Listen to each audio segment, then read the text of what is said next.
Leaves from a Russian Diary. Pitirim Sorokin. Part 1. 1917. Chapter 7. New Crises. Mingled with the telegrams from cities, Semestvo, peasants and workers expressing devotion to the government are disturbing telegraphic reports of strikes among workmen, riots of soldiers, and anarchistic conditions among the peasants. All these I read, referring all important communications to Kerensky. To little purpose, however, as Kerensky does almost no constructive work, busying himself instead with the framing of resolutions which get the business of government nowhere. The wheels of the state are moving in a vacuum. Sometimes I feel sympathy, sometimes rage with Kerensky. As a man he is honest, sincere, and ready to give his life for the country's good.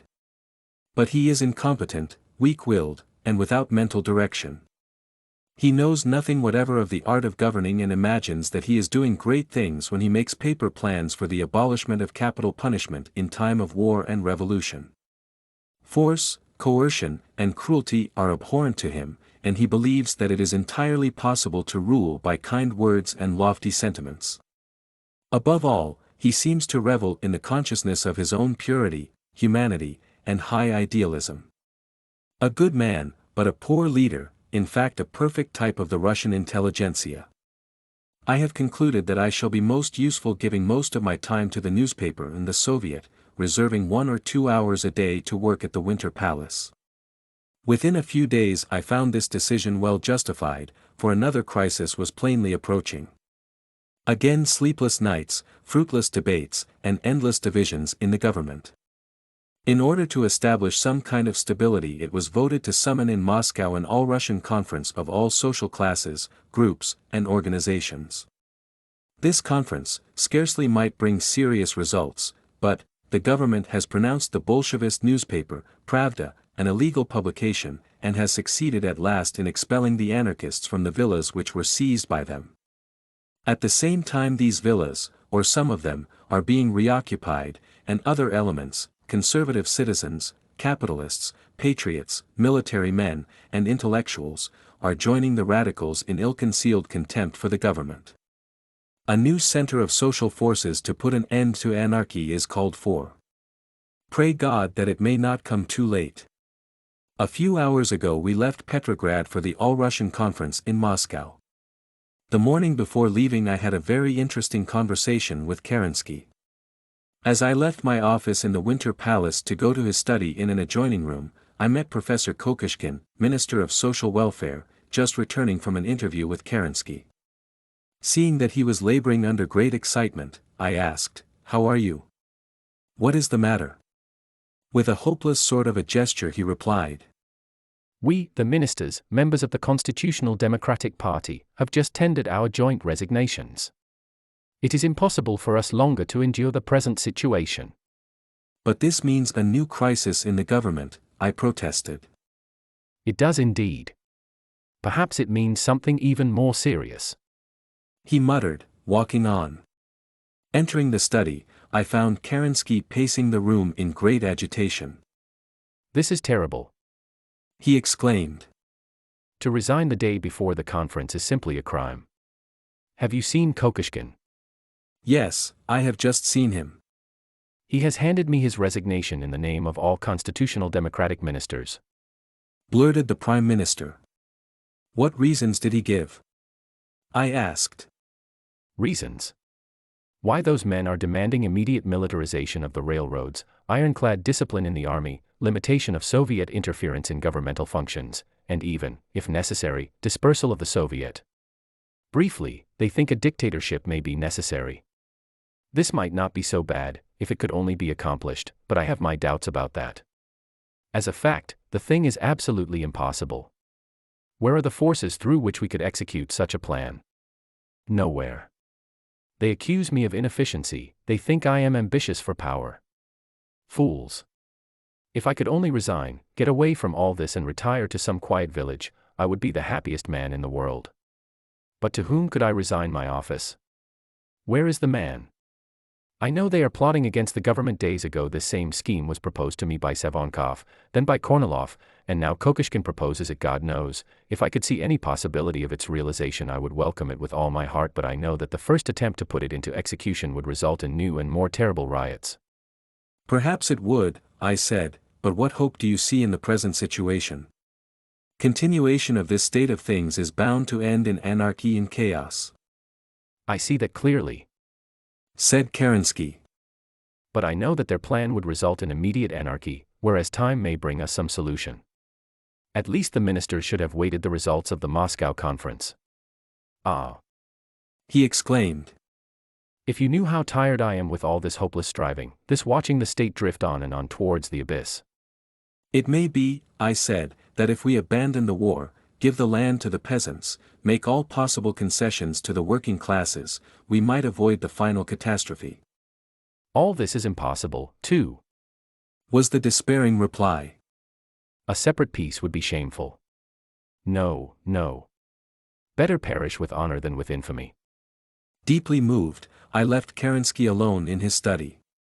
More than ever I realized that the head of the state did not know in what direction he was driving. Nothing but ruin could result from such irresolution. Moscow might help the situation temporarily. With all my soul I hoped so. I am writing these notes while the train is rushing through the night to Moscow. I am deeply depressed. My poor country, where are you drifting? Who can save you from annihilation? I see nobody, nobody at all. Moscow. The marvel of the Kremlin, old churches, old palaces, old monuments. From my window I look out on centuries of Russian history. What a terrible epoch in Russian history we are living through today, when all traditions, all national ideals have been flung to the winds. Great and terrible events have happened in Moscow. In my mind's eye I see it, first a little ancient town, then a city under the Tartar yoke. I see Russia slowly developing into a nation, throwing off her eastern tyrants, creating a strong and independent state, a national culture. Then comes the anarchy of the 17th century, attended, as now, with bloodshed, riots, foreign invasion, famine, cannibalism, death. But when all hope seemed lost, Russia arose with new strength, new life, new nationalistic spirit. How far removed is this epoch, yet how like it is to the present. Here in these streets, in these very buildings, were enacted the bloodiest scenes in our whole history. Here once reigned as Tsar a Russian adventurer. Here was he killed. Here plotted and raged the anarchists and extremists of his time, the blind and besotted mob. Here flocked foreigners and adventurers of all countries. But here also, after crushing the mob and rescuing Moscow from the adventurers, Minin and Pozharsky restored order and unity. From their great and imposing monument they seemed to say to us, as of old, if it is necessary, in order to save the country we will even sell our wives and children. They did have to sell them, but they saved Russia. Where are Russia's saviors now? Do they exist, or must we again, as in the dark 17th century, live through years of terror and suffering? I find no answer to my sad musings. I see no strong leader. In my heart I know that Russia will not remain forever the devil's plaything, no, not after her 1,000 years of existence. We are not destined for destruction. Let anarchy do its worst. Through superhuman suffering, if need be, my country will live, and as in the 17th century, it will at last find the mental and moral strength to rise again. Great leaders will spring up, the booming of the Kremlin bells breaks in on my tortured thoughts, how glorious is our God. My soul inundated with faith that fears no calamity, I left my window and went almost hopefully to the opening session of the conference. The great theater in Moscow, where the conference was held, was completely filled with people. The right side of the hall was occupied by representatives of the capitalistic groups and with higher officers of the army. On the left sat members of the Soviet, peasants, and workmen. The Bolsheviki sent no representatives to the conference. Kerensky opened the session in a speech almost hysterical in intensity.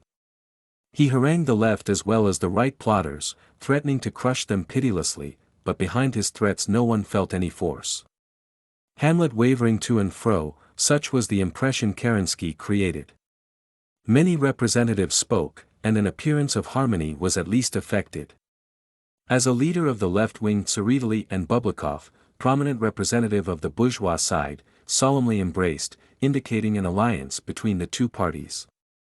Many sentimentalists seemed profoundly touched. Other sensational scenes were staged, other episodes, tragic as well as comic, were enacted, but definite results were nil. The most serious result of the Moscow conference was the stormy debate and final split between Kerensky and General Kornilov. General Kornilov's arrival in Moscow was the signal for a tremendous ovation, and when he appeared in the conference the entire right side of the house sprang to its feet and greeted him with deafening applause. The left, on the other hand, remained seated, and some delegates even hissed the commander-in-chief of the Russian army. This was in deference to Kerensky's wishes, if not according to his direct orders. He was undoubtedly jealous of Kornilov, and his jealousy led to the disastrous division of the conference, which no demonstrative embraces of delegates could heal. Kornilov, in a long and well-reasoned address, gave a plain statement of the disorganized condition of the army, and pleaded for power to restore discipline and to order capital punishment for all deserters and mutineers. This Kerensky tacitly agreed to, but his sentimental speech in which he expressed horror and remorse for his weakness in countenancing the death penalty, even for deserters in the face of battle, did much to nullify the effect of Kornilov's appeal. Anybody could see that this antagonism between Kerensky and Kornilov, the one prime minister, and the other head of the army, was bound to bring the greatest misfortune to the state. Enthusiasm died out of the conference, friction between the right and left became as sharp as before. As for the working classes in Moscow, they showed their morale by calling a general strike while the conference was still sitting. The whole thing ended in a resolution to call a democratic conference in Petrograd. Another conference. Madness. From Moscow I traveled to Vologda to organize the electoral campaign for the Constitutional Assembly. Peasants' conventions in 3 districts of Vologda government unanimously nominated me as deputy, and the Social Revolutionary Party in Vologda did the same. At the railway station in Moscow I found it difficult either to buy a ticket or to get a seat in the train, and again I had opportunity to observe the destructive tendency of the people's mind. What a pity all the railway workers did not strike. I heard one man say. If they had, it would have prevented these bourgeois Soviet and conference delegates from leaving Moscow. In Vologda the state of mind was decidedly better. Even here Bolshevism had made some progress, but the majority of the population, and especially the peasantry, were anti-Bolshevist. I made a number of speeches, attended local conferences of the peasants, and having given all necessary directions, I left for home, going by way of Saratov, where lived the parents of my wife.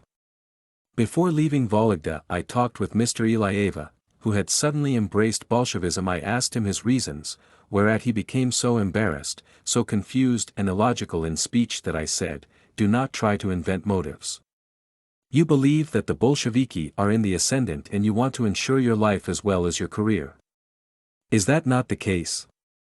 Perhaps it is. He admitted.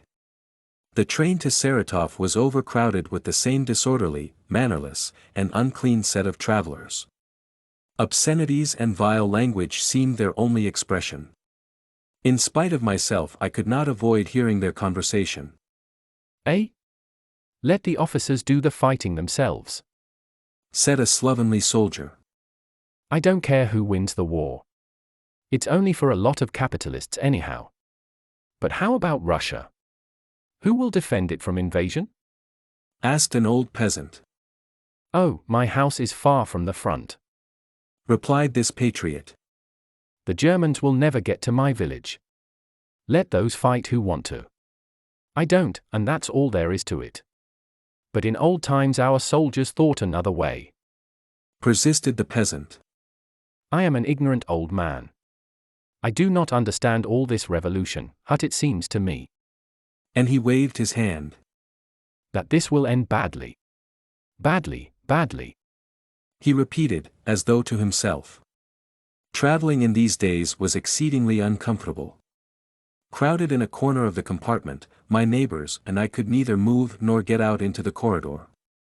With nothing to do, we remained in the same cramped posture until we reached Moscow. There I changed trains. In the confusion someone stole my small portmanteau, but such a thing, in the general state of chaos in which we live, seemed an insignificant matter. Early in the morning I reached the home of our relatives in Saratov. What happiness to forget for 2 or 3 days the revolution, to live peacefully as normal people live, without political meetings, riots, mobs, or murders. Of course there was a local Soviet in Saratov, but very moderate and reasonable. Strolling with my wife beside the calm river, under a blue sky and in wonderful autumn weather, all this refreshed me very much and renewed me body and mind. Again Petrograd, still dirty, still demoralized, still starving.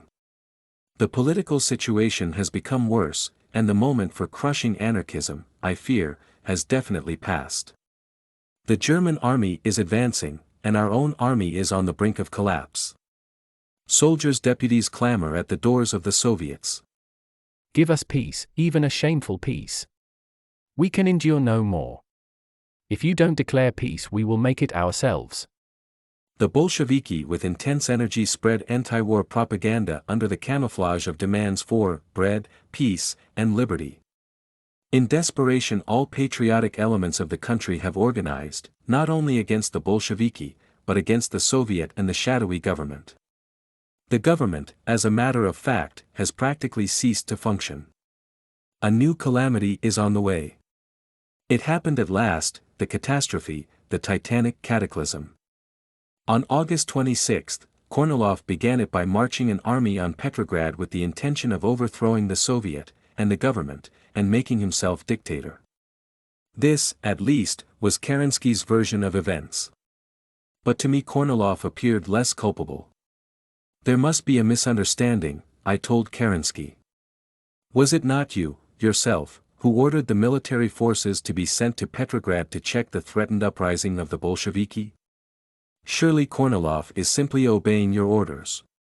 No. Kornilov has sent me his ultimatum by the hand of Lvov. This cannot be true, I insisted. Lvov is confused, he misunderstands. There is no misunderstanding, said Kerensky. I am trying to effect a peaceful settlement, but at the same time I have denounced General Kornilov as a criminal and I have given orders to mobilize all forces against him, and have called on all democracy to suppress this criminal attempt to crush liberty in the revolution. I entreat you not to act too hastily, I said. But Kerensky's only response was a peremptory order to inform the Soviets of his decision and to demand their help in the suppression of Kornilov's alleged coup d'état.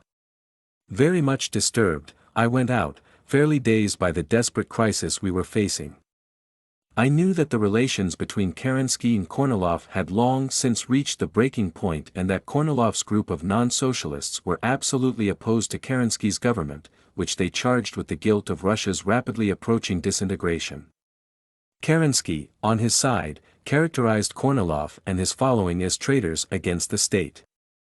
New forces had been organizing for defense against the Bolsheviki, but instead of uniting against the common foe, here was an army of patriots divided in 3 separate camps. Who was responsible? Whose agent was Lvov? I could not decide, but the terrible significance of the division was only too plain to my mind. With the government and the Soviets at hopeless odds and the Bolsheviki quite united, what chance had Kornilov to reorganize and control the army? And if he was not allowed to reorganize the army, then the Bolsheviki must triumph. Nothing was done. Proclamations, contradictory and opposing, were issued, and Kornilov's march on Petrograd began. The Bolsheviki, of course, were beside themselves with joy. What better fortune could they have asked for? In the Soviets was feverish activity. A high committee of 22 members, for the struggle with counter-revolution, was elected, I being included in its membership. Characteristically, the Soviets elected a few Bolshevist members, and we found ourselves in the anomalous position of working with Reds for the suppression of Reds. The first thing these committee members demanded was release from prison of their Bolshevist associates, Trotsky, Kollontai, and others, and against my energetic protests this was conceded. If in other respects the Soviet was impotent, it now manifested a sudden energy.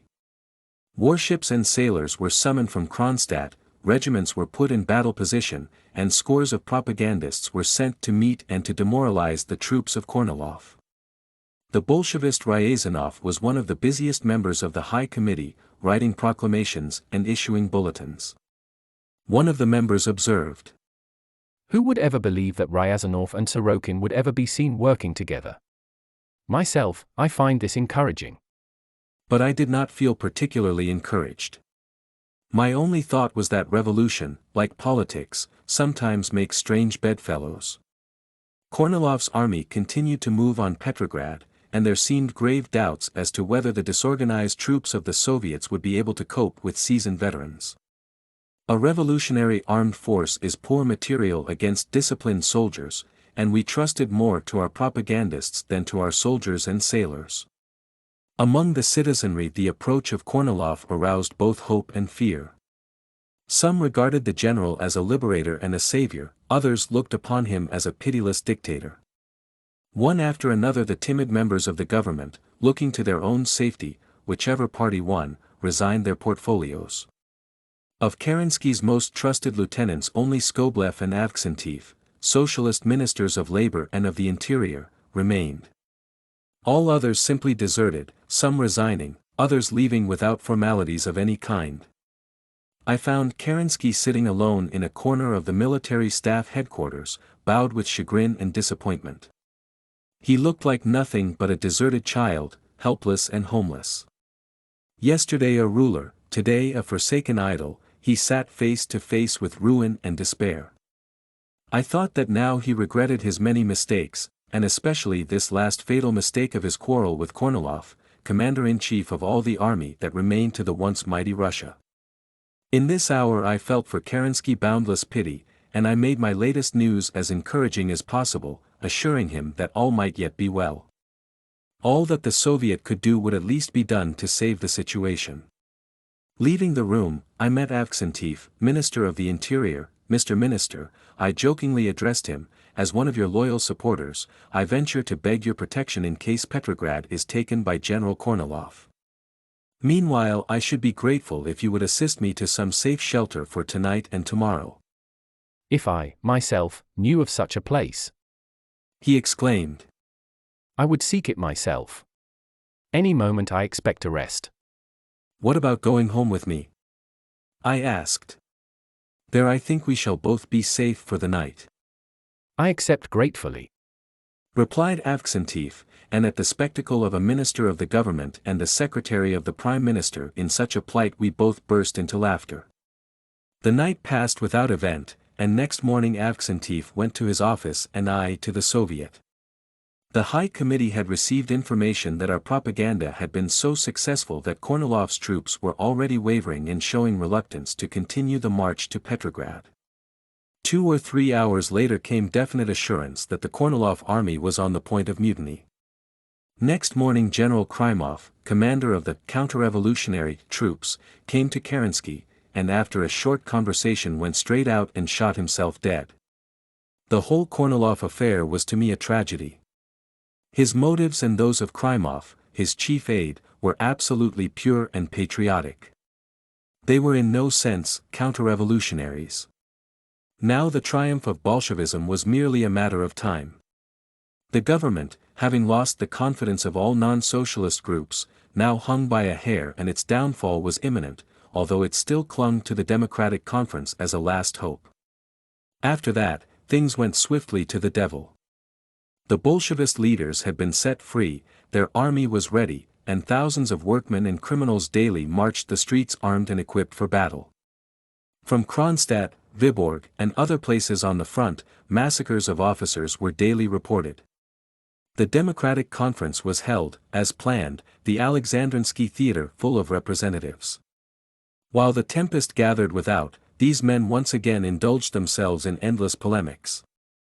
As we listened to a debate between Tsereteli and Trotsky on the question of coalition or non-coalition with the bourgeois classes, I clasped my head and cried to myself, "Good God!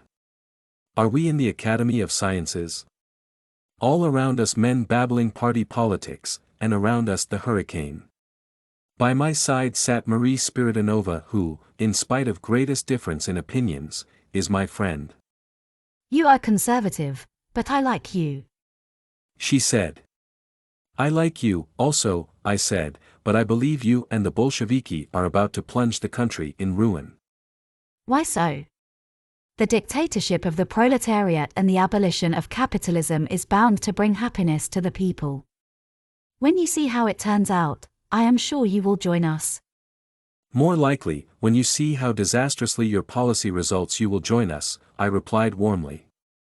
The Bolsheviki, all through the conference, behaved like hooligans, constantly interrupting speakers and keeping up a continual racket. This brought protests from the other side, and the conference soon became like an anarchistic meeting without any pretense of order or system. While I was speaking, the noise became uproar and I finished amid wild applause on the one hand and yells of rage on the other. Kerensky took advantage of the occasion to make one more of his famous blunders. Answering a Bolshevist speaker who accused him of restoring capital punishment in the army, he said, Yes, the law restored capital punishment, but no capital punishment has been, up to this time, inflicted, and I assure you that no execution will in future take place.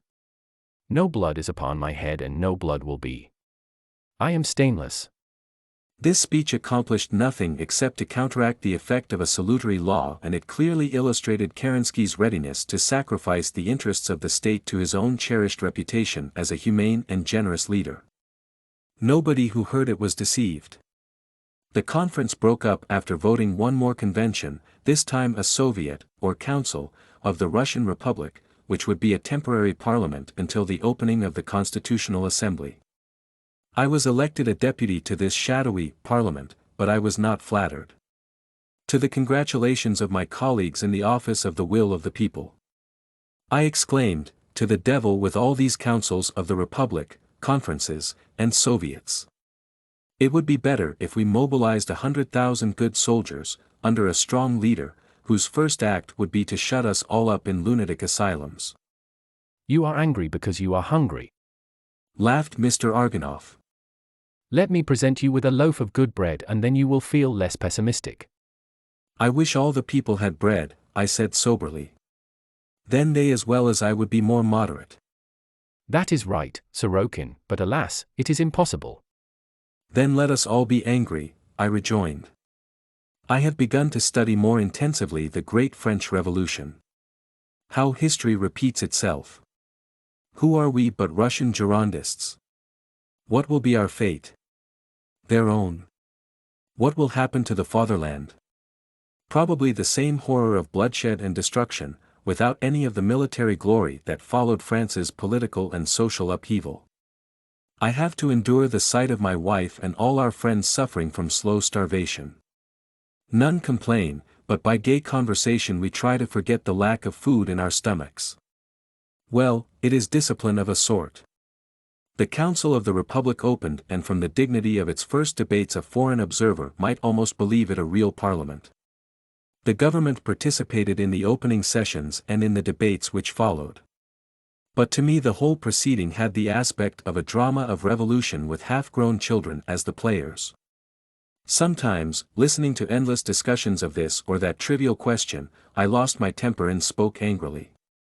But to no effect.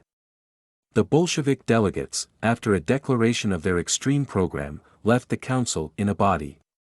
Our army can never fight again and the only thing for us to do is to conclude peace as quickly as possible. Such were the words of Minister of War Verkhovsky, in the War Commission of the Council. Like a pall the words fell upon the members of the revolutionary democracy. Although some expressed condemnation of Verkhovsky, all knew that he spoke the truth. Either by blood and iron discipline the army must be restored or the war must be abandoned.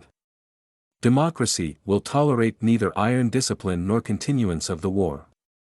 Yet it refuses to face the other alternative, anarchy. Democracy is like that Russian hero standing at the junction of three roads, one leading to the death of his horse, another to the death of his wife, and the third to his own death. It appears that we elect the third road.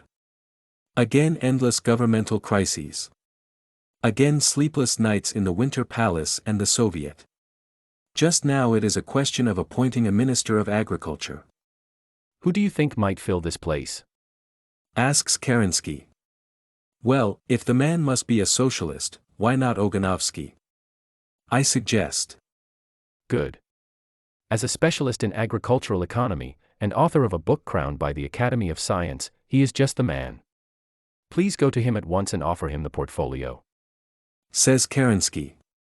I drive to the Soviet and seek out Oganovsky. No thank you. He says hastily. Too much responsibility. But I might serve as assistant minister. Oh rubbish, I protested. If I am in a position to nominate a minister, surely the position itself is hardly bigger than that of a policeman in normal times.